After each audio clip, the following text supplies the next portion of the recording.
Assalamualaikum cucu-cucuku, dulur-dulurku, sehat walafiat kabeh ya kalian ya. Ini ada nih beberapa subscriber yang protes, Mbah, jadi di opening di ngidul ini serba salah memang. Pakai opening ini salah, opening itu salah, opening ini salah. Padahal Mbah ini muncul biar kalian nggak bosen loh lur. Jadi ya udahlah ya, nggak apa-apa ya, dinikmati aja. Hari ini Mbah ditemenin sama Mas Parmadi, sempak Renda Fir'aun. Katanya ada ngidul film kriminal drama lur. Iya Mbah, judulnya Stare Up tahun 2013 Mbah. Gimana itu ceritanya Mas? Jadi ceritanya tentang seorang remaja yang baru pindah dari penjara di bawah umur ke penjara dewasa Mbah, dan bertemu dengan ayahnya yang juga seorang napi di sana. Konflik pun terjadi antara ayah dan anak ini Mbah, apalagi si anak sangat-sangat temperamental. Wah, penasarin kan lur, jadi langsung aja kita ke requestan pertanyaan sembelihe dari cover akustik ya. Cak mau nanya, orang bilang roda kehidupan itu berputar, tapi kenapa hidupku begini-begini saja ya? Apa mungkin bannya bocor? Bisa jadi lur, bisa jadi. Kalau bannya bocor, kenapa aku? Ya, nggak ada naik dan turun kehidupan kalian, rodanya berhenti ya kan, rebahan aja seumur hidup sampai umur 60, terus ngeluh, terus rebahan lagi, terus ngeluh, terus monggo skecakan. Relax. What you boys back in? Yeah, I was different, man. Body on the line.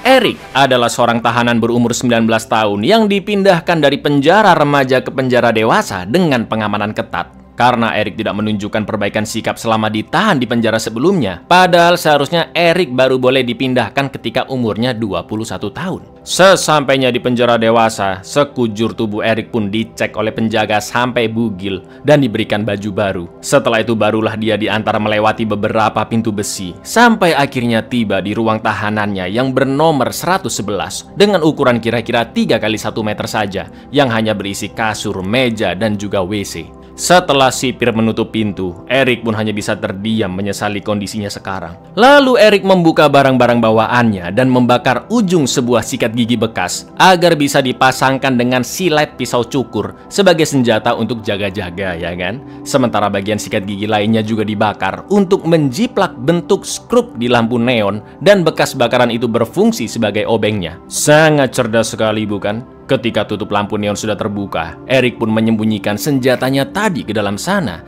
Karena tidak ada lagi yang bisa dikerjakan, Eric pun bengong lihat jendela, memperhatikan petugas di luar yang memberikan sesuatu, juga lanjut berolahraga. Dan inilah dibintangi.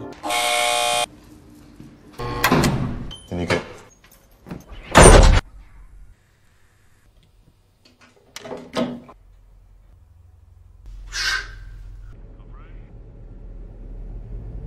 Ketika jam makan siang, Eric sempat meminjam korek ke napi seberang kamarnya yang kita panggil saja Pak Ijo, ya kan? Namun Pak Ijo tidak mau memberikannya. Lalu ketika mengantri makanan karena merasa jatahnya terlalu sedikit, Eric pun melotot ke Pak Chef yang juga seorang napi bernama Jago. Beneran Jago namanya ini lur. Dan akhirnya sipir pun langsung membawa Eric kembali ke selnya karena mulai membuat ricuh. Setelah makan dan lanjut santai sore di lapangan penjara, terlihat beberapa tahanan yang menghampiri Jago untuk memberikan korek api secara diam-diam. Dan di lain sisi Jago merasa Eric terus memperhatikannya dari jauh. Sementara itu Eric didatangi oleh ayah kandungnya sendiri, yaitu Neville, yang ternyata juga napi di penjara tersebut dengan hukuman seumur hidup. Ayahnya tahu jika anaknya dari tadi sedang mengincar Jago. Lalu Neville mengatakan, ya kalau berani langsung sikat aja lah. Di sini lu bukan siapa-siapa, Cil. Udah mending ikut lari aja sama tahanan yang lain di lapangan tuh loh, kata Neville lur.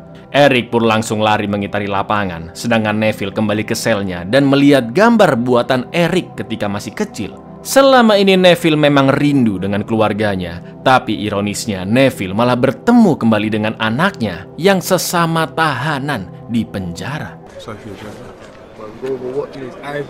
Stepped up, done right by. Don't make you nothing in here. Right, get on yard. Ketika tidur siang dan sudah masuk jam bebas, Pak Ijo pun masuk ke kamar Eric untuk meminjamkan korek yang sebelumnya dia minta. Tapi tiba-tiba,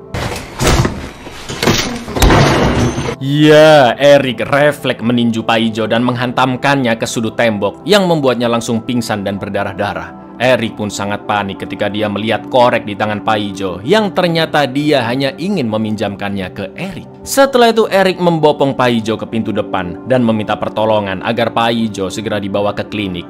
Eric juga mengatakan jika dia tidak sengaja menyerang Paijo dan hanya refleks untuk mempertahankan diri. Namun karena kepala sipir bernama Haynes memanggil sipir dan petugas lainnya, Eric pun langsung kabur ke kamarnya, membaluri seluruh tubuhnya dengan baby oil agar badannya licin seperti lele dan bisa lolos dari petugas. Selain itu Eric juga mematahkan kaki meja sebagai senjata. Dan yang terjadi, Gav, it was an accident, I swear. Get in here, sir. Love you all. It was a fucking accident, Gav. I swear to you. Come any closer, mate. I'll skewer this. ketika Eric sudah tenang, para sipir pun langsung memborgolnya dan menyeret Eric ke sebuah ruangan di mana seorang relawan bernama Oliver sedang menjalankan sesi terapi psikologis bersama beberapa tahanan. Eric masih saja melawan sampai menggigit The Pistol Gombyok salah satu sipir. Lalu Eric juga mengancam akan menggigit lebih keras lagi jika Haynes sampai menyuruh petugas menyerangnya. Setelah tahanan di sana sudah kembali ke selnya masing-masing, Haynes juga menyuruh Oliver keluar dari ruangan. Namun Oliver memaksa tetap berada di sana karena pastinya Eric akan disiksa bareng-bareng oleh sipir jika Oliver keluar dari sana. Sebagai psikolog, Oliver pun perlahan-lahan membujuk Eric agar melepaskan gigitannya.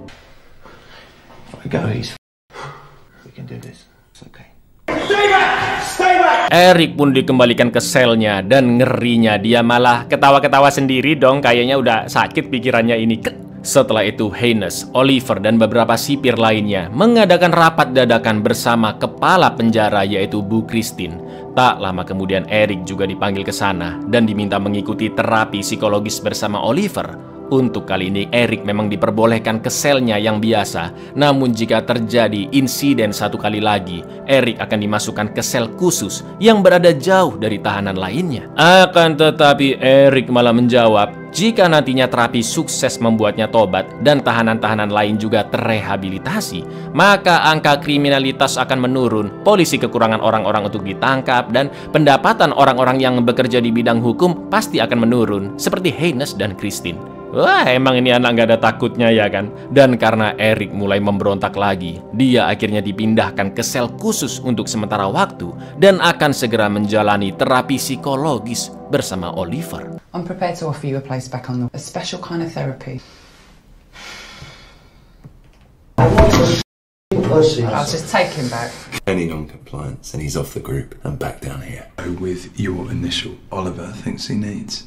Esok harinya secara diam-diam Neville didatangi oleh seorang tahanan yang paling ditakuti di penjara dan juga satu-satunya tahanan yang bekerja sama dengan kepala sipir Haynes, yaitu Dennis. Dennis menyuruh Eric untuk menemui anaknya di sel khusus dan memberinya ultimatum agar mengetahui jika di penjara ini bukan tempatnya bocah seperti Eric untuk sok jagoan. Sesampainya di sel Eric, Neville mengatakan jika Eric terus berulah, maka pihak penjara bisa akan membunuhnya dan membuat insiden tersebut seolah-olah Eric bundir.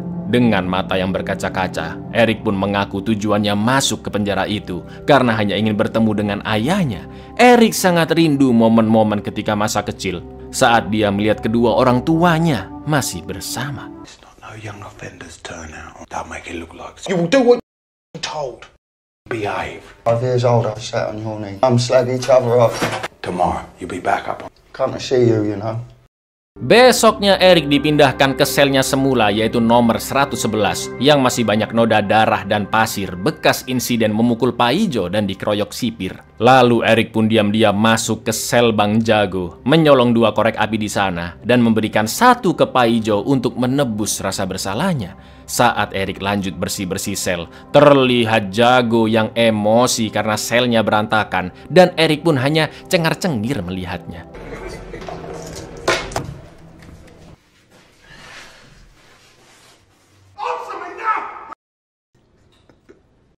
Ketika Neville akan membawa Eric ke kelas terapi, terlihat Jago yang sedang menyuruh seorang tahanan untuk mencelakai Eric karena Jago sudah mengetahui jika Eric lah yang mengublek-ublek selnya.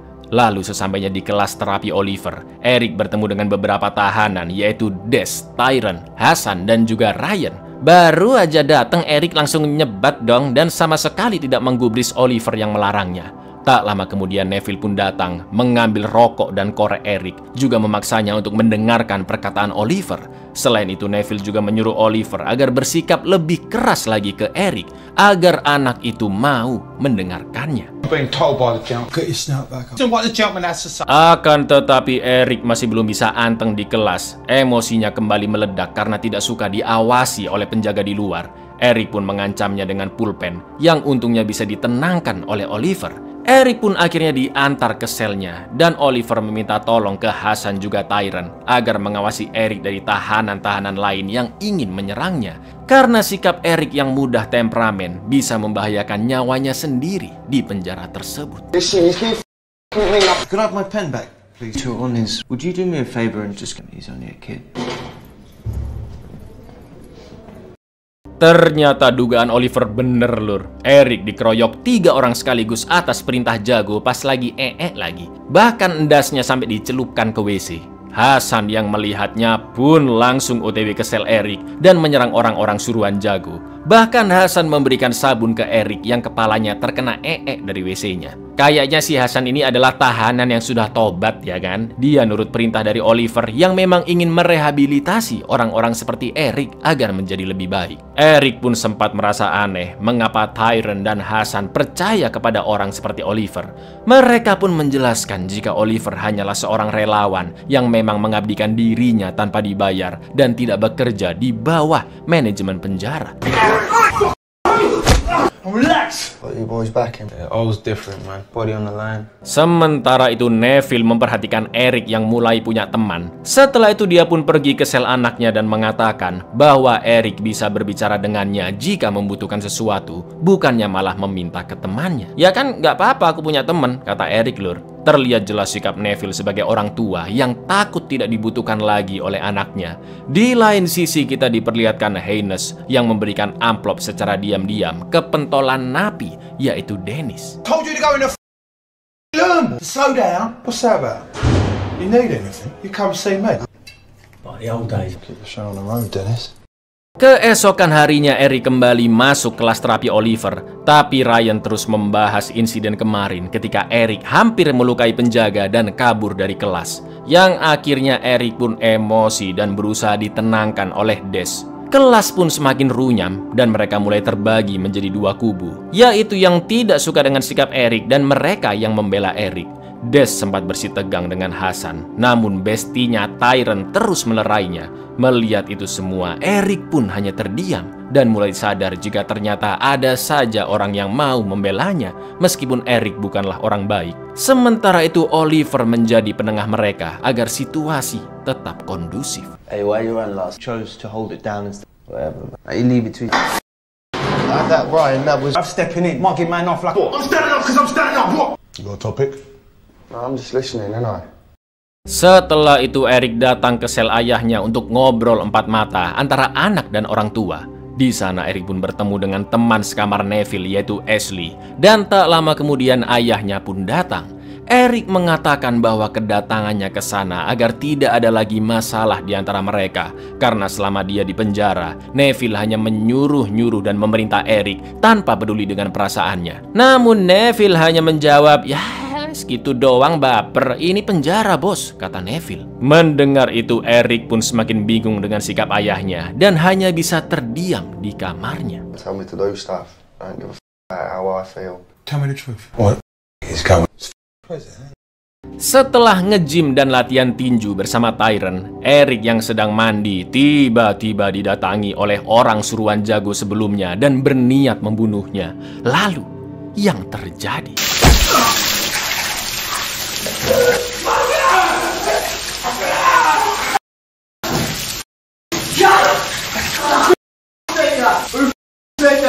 Eric pun akhirnya tahu jika yang mengirim orang tersebut adalah jago. Nggak pakai lama, setelah selesai adus, Eric mengambil pisau cukur yang dia sembunyikan di kotak lampu, menyeret jago ke selnya dan langsung menyerangnya. Eric pun bertanya siapakah yang memerintahkan jago, dan akhirnya jago menjawab jika dia di backing oleh tahanan lain, yaitu sang pentolan Dennis.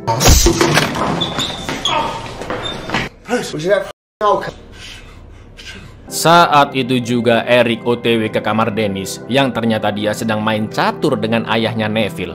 Tanpa babi bu, Eric berniat menyerang Dennis, namun Neville segera menghentikannya. Setelah itu Dennis memanggil Jago ke selnya dan memaksanya untuk segera mengajukan pindah ke penjara lain karena berani-beraninya Jago memfitnah Dennis yang telah memerintahkannya. Apalagi sampai menyuruh anak buahnya untuk melukai Eric yang merupakan anak dari sohibnya Neville. He's not some punk. Eric Love, Neville's own.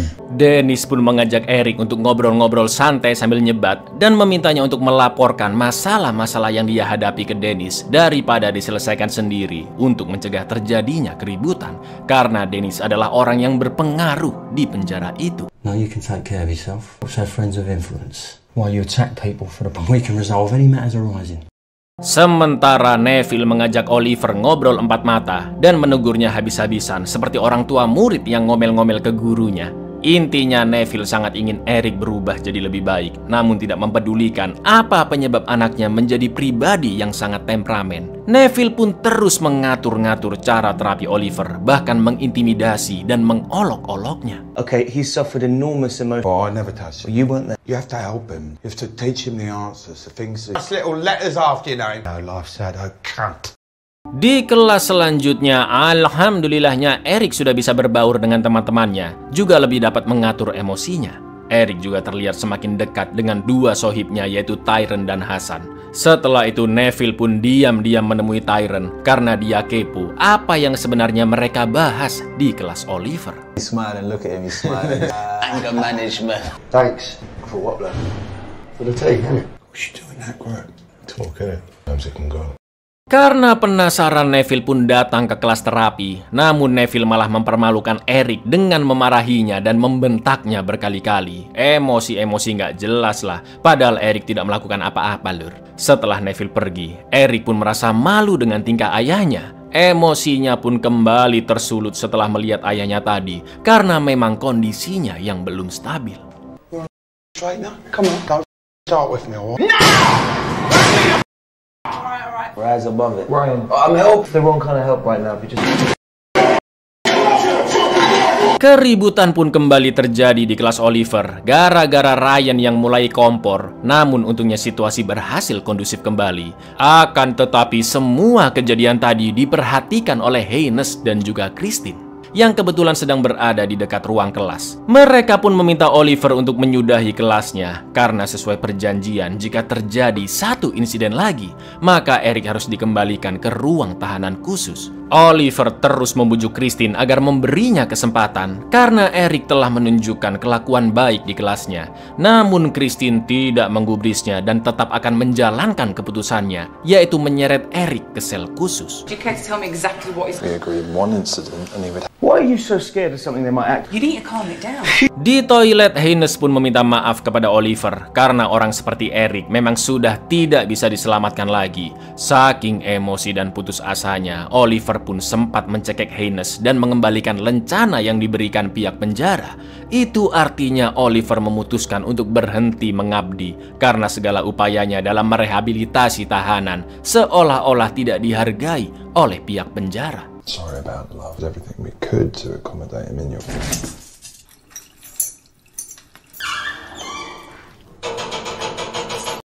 Saat jam makan siang, Eric pun meluapkan emosinya dengan memaki-maki ayahnya habis-habisan. Karena di kelas itu, Eric merasa memiliki teman yang bisa mensupportnya. Dan semuanya dihancurkan begitu saja oleh Neville yang seenaknya datang ngomel-ngomel tanpa sebab dan mempermalukan Eric. Mereka pun akhirnya berkelahi di kamar Eric. Namun Neville tidak membalasnya sebagai bentuk pengakuan salahnya karena telah mempermalukan anaknya. There's better men than you, mate. That group makes you feel part of the same. Prison puff. I think... You win. Yes, you did, you monkey. Eric pun terus mengikuti Neville ke kamarnya di lantai atas. Namun dihentikan oleh Dennis yang mengingatkan agar Eric harus bisa mengatur emosi dan jangan pernah membuat keributan di depan orang-orang. Tapi yang terjadi...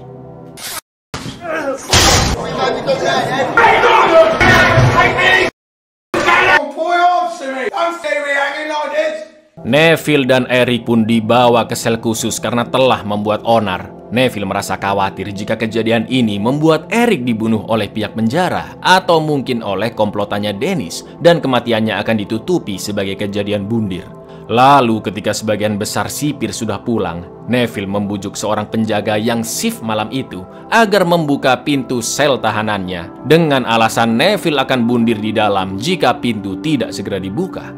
Akan tetapi Neville langsung menghajar penjaga itu hingga pingsan karena Neville hanya ingin menemui Dennis dan memohon agar Eric tidak dibunuh. Sebab satu-satunya napi yang bisa memerintah Haynes hanyalah Dennis seorang. Akan tetapi Dennis sudah mempersiapkan seonggok pisau untuk membalas perbuatan Eric dengan cara membunuh Neville.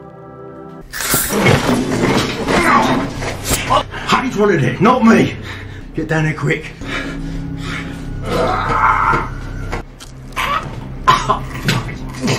Di saat yang sama, Eric tiba-tiba dikeroyok oleh dua sipir dan juga Haynes. Dia disiksa mati-matian karena selalu berulah dan membuat kekacauan. Eric tidak bisa melawan karena kedua tangannya diborgol, dan kejadian itu dilakukan secara diam-diam karena CCTV beserta lampu sel sudah dimatikan. Sampai akhirnya Eric pun digantung agar terkesan dia mati bundir, dan perlahan-lahan Eric mulai kehilangan kesadarannya. Namun tak lama kemudian, Neville pun akhirnya datang menyerang kedua sipir dan memaksa Haynes untuk memotong tali di leher Eric atau dia akan dibunuh.